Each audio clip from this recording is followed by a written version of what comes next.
In 1978, cocaine hit Miami like a tidal wave. Whoa.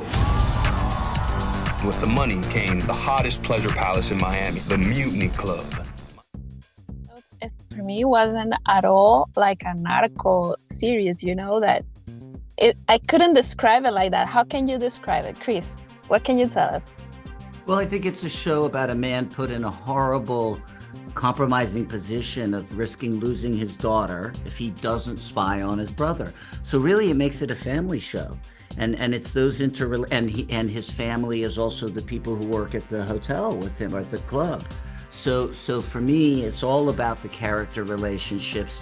The narcotics aspect is in some ways just window dressing. You know, this is about people and how they act when they're in very, very difficult situations.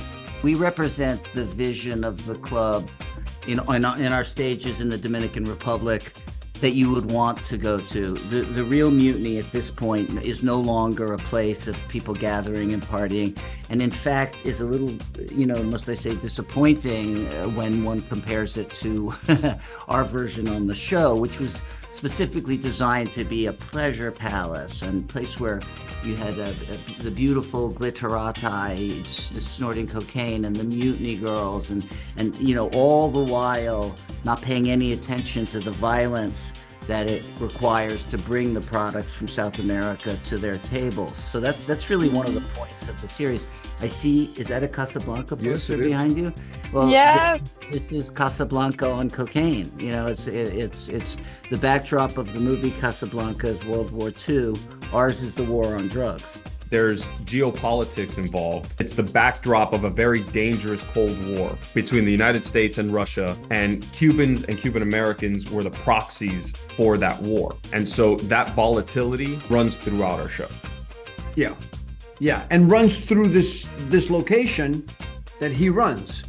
All those roads are coming through that hotel. The intelligence community, the drug community, bankers, money launderers, all that is running through there. And Danny's 100% right. You can look at it as Hotel Cocaine and go, okay, but if you look at it as a location where all this world is happening, these conversations are all part of that world.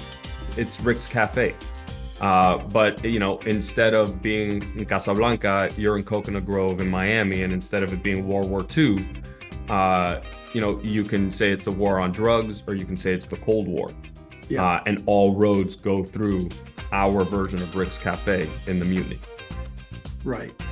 It's told in such a beautiful way, and it looks like an old film, but it has a lot of it has like a new look. We made it a point to have a film language narrative into it, so it's the camera really is part of the story, and it's connecting the dots and moving forward. It's a script that is full of things that happen in one moment after the other, and it's building the drama. The ability to tell a story that it's about friendships, relationships, and drama. Each one of you represent like a part of the story that I think is very relevant for the whole plot. And I would like for each one of you to tell us something that we need to know about your character. My character is Valeria. She is the daughter of Ramon Compte, and she was born in Cuba, but grew up and spent most of her life in the United States. She's like a regular teenager. She gets pulled into the life of Ramon and his problems and his issues. And she just is trying to understand it, and she gets told a lot of lies of what's really going on, and she's trying to find the truth. I play Marisol. I play Roman's girlfriend and stepmother to Valeria. So Marisol is a very intelligent Spanish teacher.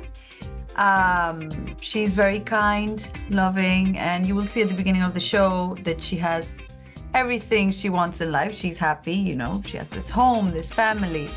But as soon as Nestor comes into the picture, this whole ideal world is going to start to shift and crumble a little bit.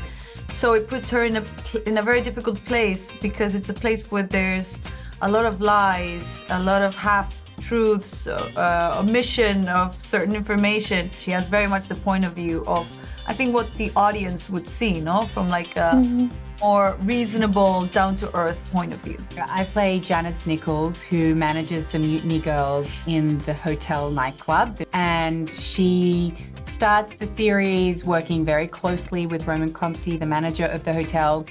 She's very passionate about creating an environment for the Mutiny Girls that, you know, differs greatly to the abusive history that she experienced in similar lines of work.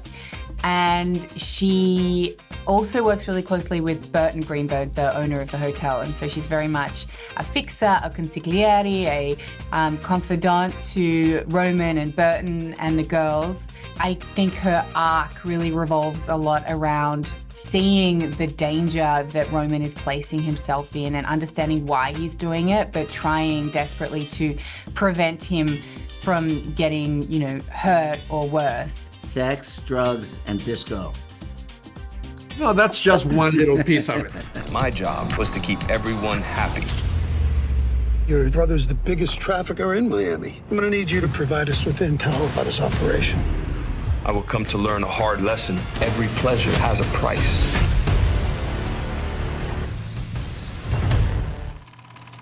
¿Qué ver? Con MaVi Gangi.